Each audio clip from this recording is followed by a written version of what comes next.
Hello and welcome to Real Opinions, and you're listening to part of an ongoing series in which I recommend different horror games for different types of people in different styles, different periods, and it's all going up towards Halloween so that we can hopefully find a game for you. We've already done Alan Wake, we've done Outlast, and now comes part 3, The Evil Within. So from one classy, artful, restrained game, we now transfer to looking at something that is unashamedly cheesy and schlocky, but it comes from veteran horror director Shinji Mikami, who he has a pass when it comes to horror because he's done so many great things. The Evil Within is almost the antithesis of Alan Wake in every respect, where the latter dared to focus on narrative, atmosphere, experimental storytelling.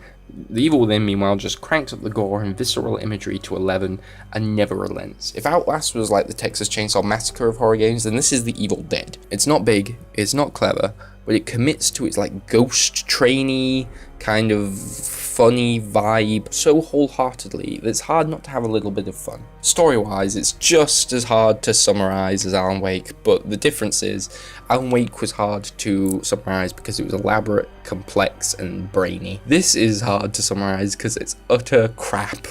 The issue is that the entire script is absolute bollocks. Something about a shared consciousness experiment and the physical manifestations of a killer's mind, I don't know. It's basically, it's Inception. If all the projections in Inception were monsters, and if the whole thing was incoherent tosh. It doesn't even have, it even has like the whole bloody city folding up on itself thing, and I don't even know how they got away with that. So, of all the games I'm going to be recommending in this series, this is definitely the weakest in the narrative department. The characters are bland at best and utterly confusing and nonsensical at worst. The structure is one of the worst structured stories I've ever seen. The law and rules are so contradictory and muddled, and the exposition in particular is truly baffling. Information is doled out at this really weird rate where they spend ages making sure that you understand really obvious things like characters' names and certain backstories, and they hit you over the head with them over and over and over again, and the characters go, oh,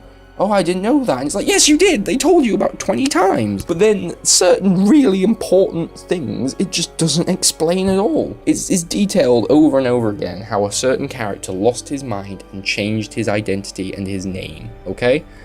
And each time it's presented to you as if you've never received that information before. You're supposed to, like, your jaw's supposed to drop, and it's like, I know, you've told me. Meanwhile, a really, really important plot point regarding a supposedly important patient at the asylum is skipped over entirely. And everyone's like, oh, he's really important. We need to get him, he's really important, and you have no idea why. You're just expected to understand his inexplicable importance. I can't go into too much detail without spoiling things, but I've never really experienced bizarre storytelling like this, where the obvious stuff is spoon-fed to you, while the more confusing aspects of the story are completely glossed over. It means that you'll be frustrated at being pandered and, like, patronized, at the same time as being utterly confused. It's so weird. Luckily, the story isn't everything with a game, and it has enough redeeming qualities to overcome its narrative shortcomings. For a start, the enemy design here is unbelievable. From these weird Siamese twins with wormy faces to a J-horror girl with arachnid limbs and a relentless stalker with a safe for a head, every creature here is both imaginative and intimidating. They also make for pleasingly diverse encounters, as each monster has different abilities and weaknesses.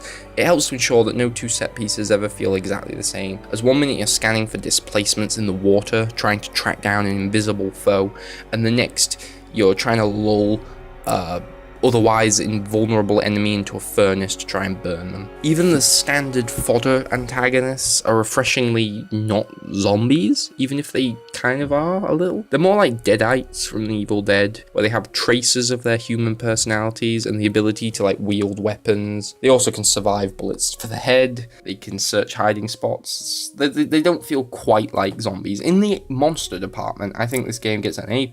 Combat's also satisfying, challenging. Admittedly, the difficulty curve is all over the place, is sometimes it's way too steep. There's a pleasing sense of strategy to fighting though, meaning that you have to learn certain tricks and methods in order to overcome the often overwhelming odds, from using melee weapons to making use of environmental advantages and learning when to use which weapons. There's a lot to keep in mind. There's also a competent stealth mechanic at your disposal, as well as an accessible crafting system that allows you to build different types of crossbow bolts, electric bolts, freeze bolts, each one has a different function. All of these things help the gameplay strike a good balance between action and horror. The only real issue with the design, I think, is that ammo distribution is mental. It's so inconsistent. Sometimes you'll be picking up more ammo than you can physically hold, and it's frustrating because you know later you're going to have no ammo and there'll be none around. It doesn't give you a fighting chance at times. There are times where you're fighting a boss and you have no bullets and you're like, what do I do? It's really weird with its ammo, its ammo placement.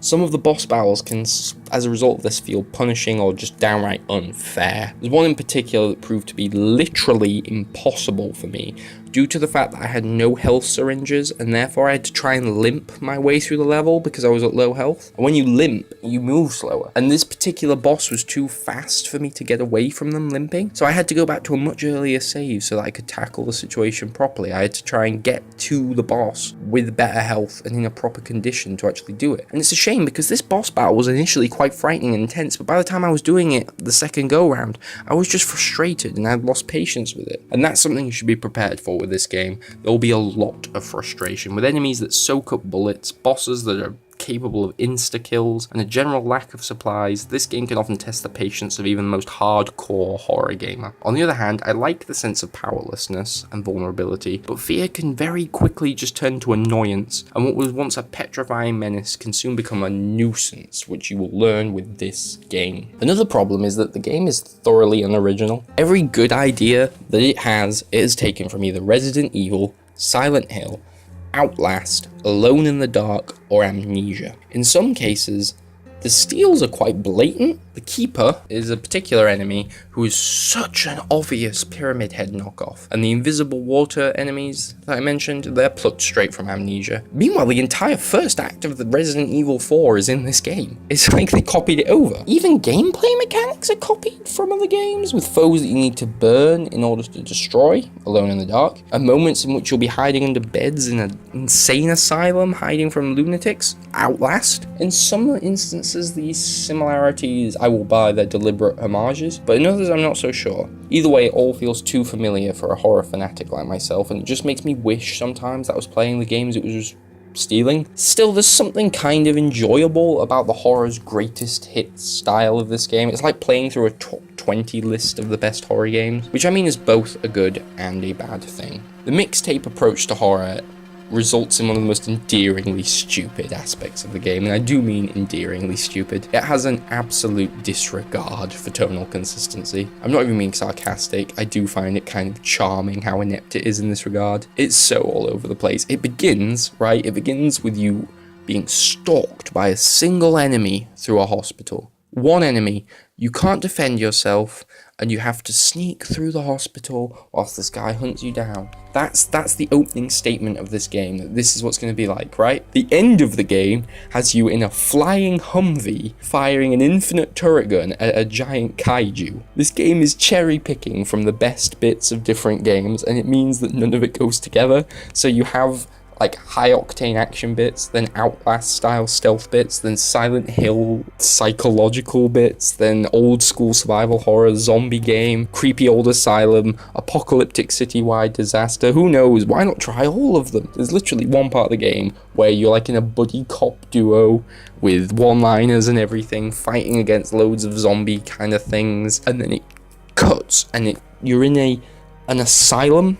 You're underneath a church in the catacombs being pursued by this mysterious monster, and it's supposed to be deeply disturbing, and all I can think of is, a minute ago, it was like Lethal Weapon. It's so clumsy, and it tries to kind of weave camp and disturbing in the space of a loading screen sometimes. I happen to enjoy all of those things, otherwise that would get on my nerves, but I do find it really funny. I am not joking about that flying Humvee thing, by the way. You do end the game in a flying Humvee shooting at a kaiju. I think the compilation nature of The Evil Within is both its greatest strength and its greatest weakness. It does mean that we get to relive some fantastic moments from other games, but it also results in a messy structure, an incoherent story, and a general lack of originality. Still, if you can get past these failings and the off-putting difficulty, then there's a lot of guilty fun to be had with this game. This is definitely my guilty pleasure of this series, and I would recommend it for hardcore horror fans who have experience with the genre and just want a bit of everything. Don't expect much from the story, and I think you'll have a good time with Evil Within. And I'm giving it a 6 out of 10.